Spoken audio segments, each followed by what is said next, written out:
Alguns geólogos de bom grado acreditariam que os depósitos sedimentares foram assentados há milhões de anos. Mas o que querem que acreditemos não é absolutamente verdade. Acontece que a geologia do Grand Canyon se adapta a um modelo baseado na ocorrência de um grande dilúvio universal. Numa tentativa de se saber de onde vieram as águas do dilúvio, para onde foram depois do dilúvio e que acontecimentos geológicos ocorreram durante o dilúvio, procuramos Dr. Walter Brown, ex-chefe de estudos científicos e tecnológicos na Universidade de Guerra Aérea e um professor assistente da Academia da Força Aérea dos Estados Unidos.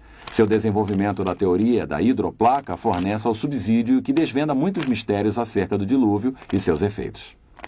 Podemos ver em nosso planeta 17 características estranhas que agora podem ser sistematicamente explicadas com o resultado de uma inundação global cataclísmica, cujas águas surgiram de câmaras subterrâneas com uma liberação de energia que excederia a explosão de 10 bilhões de bombas de hidrogênio. Essa explicação nos demonstra com que velocidade as grandes montanhas são formadas. Ela explica os depósitos de carvão e de petróleo, o rápido afastamento continental, porque os soalhos marinhos possuem valas e centenas de desfiladeiros e vulcões. Ela explica a formação da camada estratificada e os registros de fósseis, as chamadas eras glaciais e os principais desfiladeiros em terra, principalmente o Grand Canyon.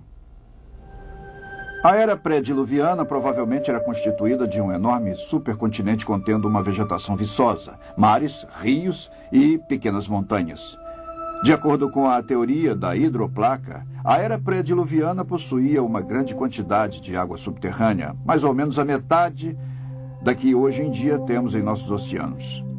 Esta água ficava em câmaras interligadas, formando uma fina casca respiradora, mais ou menos uns 800 metros de largura, talvez uns 16 quilômetros abaixo da superfície da Terra. O aumento da pressão na câmara de água subterrânea expandiu a crosta acima. É uma pressão exuberante, que é quando a pressão interna aumenta. A falha na crosta começou com uma rachadura microscópica que cresceu em ambas as direções, quase a 5 quilômetros por segundo. A rachadura, seguindo o caminho da menor resistência, circulou o globo em mais ou menos 2 horas.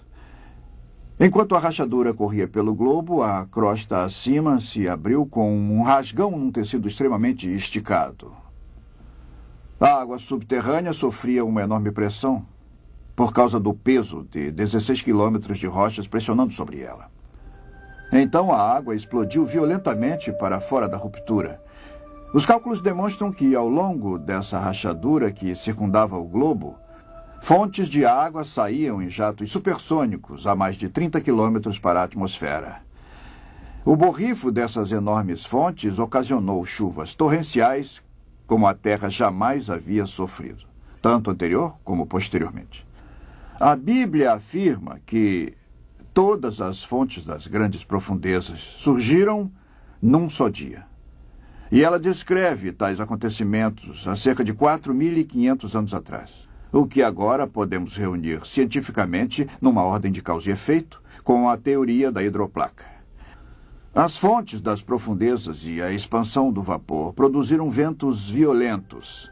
Parte da água saindo em jatos acima da gélida estratosfera congelou, e cristais de gelo causaram enormes tempestades de neve, enterrando, sufocando e instantaneamente congelando vários animais.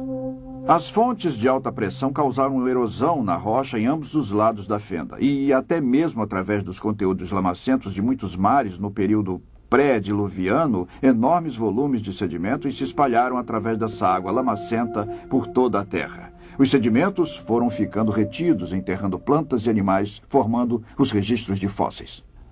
A vegetação levada pela inundação seguiu para regiões onde se acumulou e se decompôs em carvão e em petróleo através de processos que podemos repetir hoje em laboratório. Experiências demonstram que, à medida que a erosão alargava a fenda, sua largura se tornou tão grande que as rochas, pressionadas embaixo da câmara subterrânea, se ergueram, dando origem à cordilheira oceânica que se estende ao longo da Terra como a costura de uma bola de beisebol.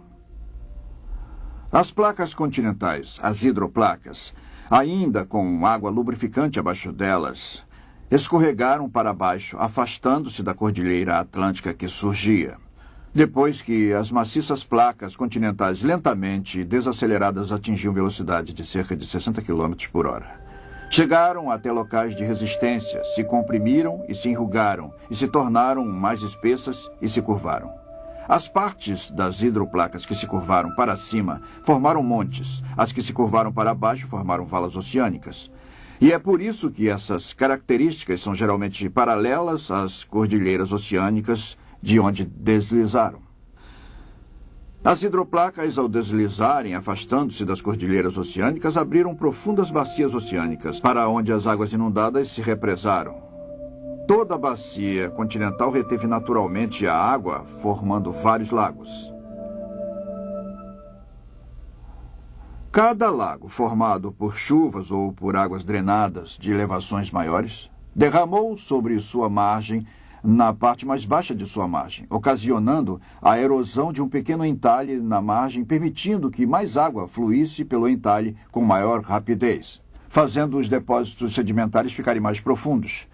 Esse processo acelerou e fez com que toda a água do lago fosse jogada num deslizamento muito profundo, formando um desfiladeiro. O maior deles foi o Grand Canyon. A nordeste do Grand Canyon havia um enorme lago que eu identifiquei pelo nome de Grand Lake. Seu despejo liberou mais água do que todos os 5